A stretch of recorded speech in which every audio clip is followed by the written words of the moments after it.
Hi everybody, hi people, Marino Ravenberg here. In this video I'm going to review this camera specifically. The full name is the Muvi View, spelled M-U-V-I, and View regularly as in V-I-E-W. The Muvi View Mini HD10 Police Body-worn Video Recorder System, Veho Muvi Pro Camera. Yeah, that's a mouthful. In any case, I'm simply going to be referring to it as the Muvi View camera. Yeah, I'm going to give you my take on it. I've owned this camera for I think at least a year and a half, most likely longer. I don't really keep track. I bought it in 2019, and as of this recording it's June the 11th, 2020. And yeah, I'm going to get straight to it. I'm going to keep this video short. This is just a review, short and straightforward. Before I continue again, you can, if you want all the statistics, all the specifications, as well as to see where you can buy it, I'm going to leave at least one link in the description of this video below. For example, I'm going to link it to a site like Amazon where you can buy it, or where you can see what kind of sellers are available, and where you can find all the information that you want on the phone. Okay, I'm not going to go into all of the specifications and all of that stuff. No. Like I said, short and straightforward. So check the link in the description below if you want all of that information on paper. Yeah, I'm simply going to give you my layman's take on this camera. This is what it looks like. This is a very beautiful camera, very compact, very small. Yeah, what can I say about this camera? This camera has a 1080 pixel option. It also has a 720 pixel option. Those are HD options, and of course everything below that, the regular resolution 480 and whatnot. I leave it by default on 720 pixels because 720 pixels has the added option automatically of 60 frames a second. So the frame rate is automatically 60 frames a second if you place the settings on 720 pixels. Whereas on 1080, not. It's just regular 30 frames a second. Assuming that you'll be using this camera for something that resembles action, something hefty, then I recommend the 720 pixels for optimal performance. The benefits of this camera are that it comes with a good deal of accessories once you buy it, assuming that you buy it at a reputable seller. It has a cover like this, for example, with a strong clamp. As you can see here, it's a strong crocodile-like clamp that you can pretty much clamp to anything without it getting stuck. For example, clothing, anything you can think of, a backpack, you name it. It does not come with a casing, a waterproof casing, and on that note I also need to state this camera is not waterproof. Okay, it can take a lot of hits in terms of water, but it cannot handle being submerged in water or having a bucket of water thrown over it now. Yeah, this is what the waterproof casing looks like. As you can see, this, once you place it in here, you can submerge it. I'm just going to show you. Once you place it in here, you can submerge it. You can in water. You can do as you please. If you want to go diving or snorkeling, you can do so. As you can see here, it also has the same crocodile-like clamp, and yeah, it's pretty much watertight. The only drawback is that when you place it in this waterproof casing that you can buy separately, I'm also going to link that in the description below to where you can buy the waterproof casing separately, is that the sound is somewhat muffled.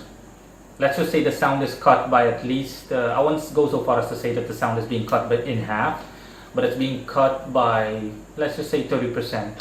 So you can expect that if you listen to if you play back what you have recorded and you place it at 100%, when you place it in this waterproof casing, it is going to resemble, that same 100% volume is going to resemble 70%.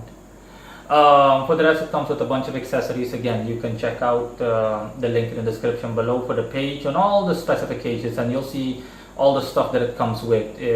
By default, it comes with the mount that you can place on a vehicle. It comes with this, it comes with that, it comes with straps, all of that stuff, so that you can mount it pretty much to anything that you'd like. I use the most practical. The primary purpose for this camera is that I go off-roading. I love to go off-roading. I enjoy motorsport, so I like to drive an ATV in an uninhospitable or practically inhospitable landscape outside the city where there is no traffic, you name it, in the jungle, you name it. And I simply place it here, okay? I simply place it like this by default, and I place it like this, okay? It will work just fine if you do this. All you need to keep in mind is that if you do this, this is how I place it. If you do decide to do this, okay, you need to wear a polo shirt preferably, or a shirt that has a strong collar. The second you do so, you can easily put it here to the point where people don't even know that you're wearing a camera. Not one person have I come across that has noticed that I was wearing a camera. I had to specifically point it out to them, as in I'm wearing a camera. They were like, "Oh, that thing's a camera?" I didn't even notice. I thought it was something else. I don't know. I thought it was just part of the t-shirt or whatever the hell you were wearing. No.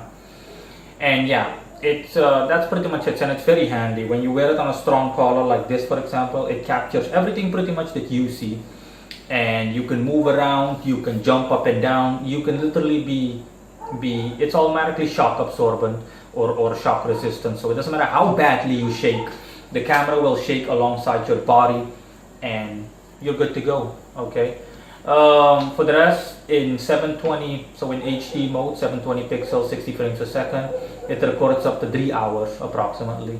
It could be a little less than 3 hours, maybe 2 hours and 55 minutes, you name it, but on average it records up to 3 hours. So that's also another drawback, is that the camera does not record long. So you need to understand that this camera, based on my knowledge and experience, is designed for a short trip, for example, that you're going to take that is going to be filled with action.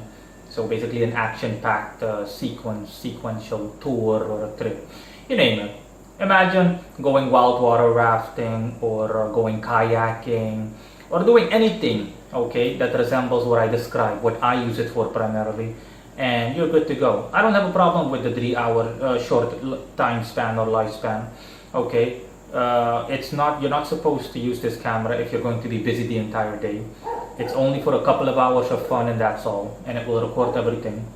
So yeah, the drawbacks of the camera are that it's only 3 hours and that it's not water resistant by itself. You need to buy a separate casing for it.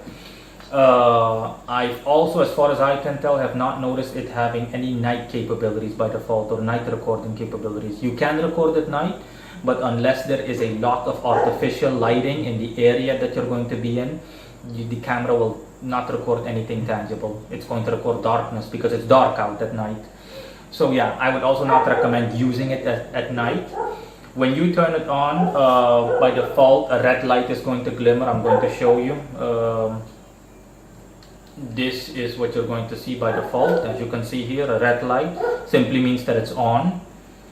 And for that, it's just navigating the same way that you navigate around with a mobile phone. It's just navigating to see what you've recorded, how much space is left, how many pictures you can take with it, how many videos you can still record with it in terms of video length. And if you want to start recording, you can either press the record button manually, or you have a separate button that you can automatically turn on and it will record by itself. I'm going to show you. See, as you can see here, the red light is gone, and boom, the green light, it starts to record now. Now it is actually recording, as you can see, and the second I turn it off, boom, it makes that beeping sound and it goes back to red. And now I'm going to turn it off, the red light is not present anymore, and there you go. Let's just say approximately half an hour before the battery runs out, it has a built-in battery, it is going to notify you by beeping every 5 or 10 minutes, making sounds beep beep beep beep beep beep. And the more it beeps, the closer the battery comes to dying. So when you hear a lot of peeps, that means that you've only got maybe like 5 or 10 minutes to go. If you hear 6 or 7 peeps, then it's pretty much all over after a minute or so. This is just to warn you in advance. It's going to warn you half an hour in advance before the battery runs dry by only beeping once or twice, as in beep or beep beep. That's it. Yeah, what else can I say about the camera? The benefits of this camera are that it's very versatile. Despite the fact that it's not waterproof, it really packs a punch, okay, as in it can take a lot of hits. It doesn't matter what it gets hit with, okay, even if I will admit, okay, that I have been irresponsible somewhat with it, along the lines of not using the waterproof casing because it's a bit inconvenient. I don't want that big thing here on me. I want it as small and as compact as possible. I want to keep it that way, and therefore I've used it even in bad weather, when it rains, not when it pours, but let's just say under bad sort of weather circumstances, in poor weather.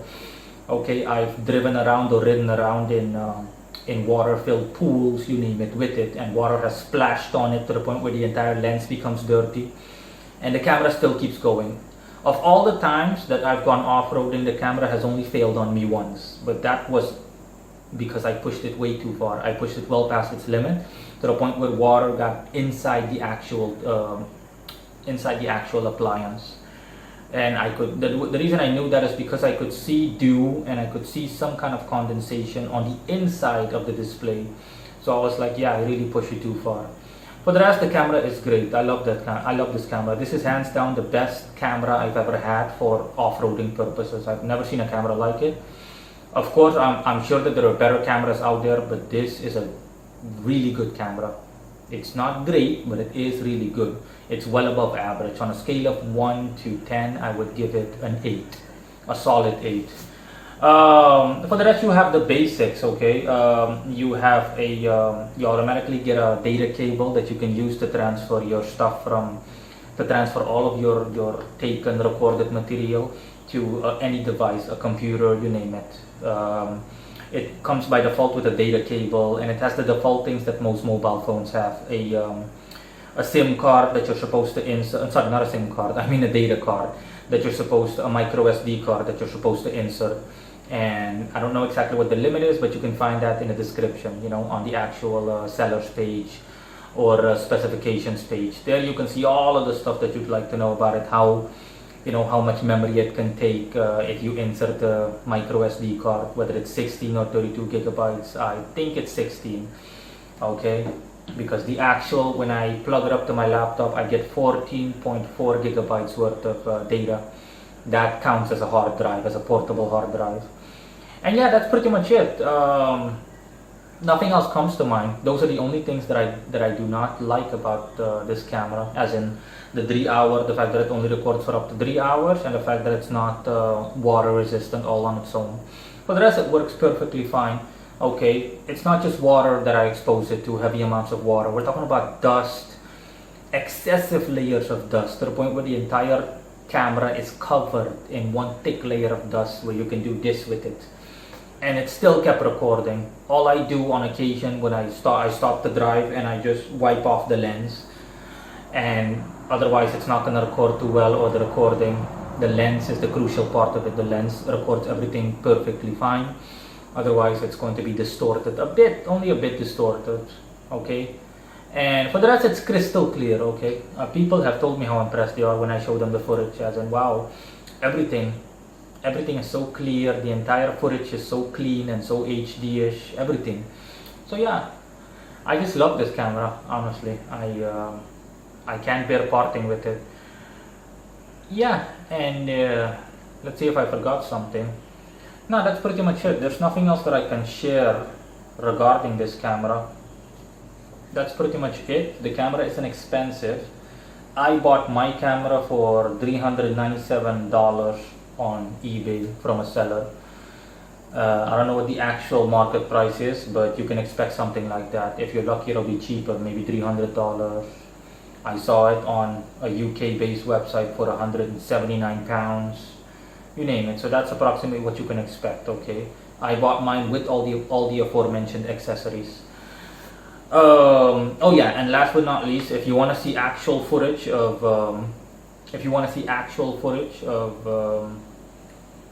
the camera itself, of the camera in use, then you can check out 2 other links in the description below that I'm going to separate, 2 separate YouTube videos, and you can actually see, on one of them I simply went ATV riding, and on the other one I went kayaking in a creek or in a lake in a jungle.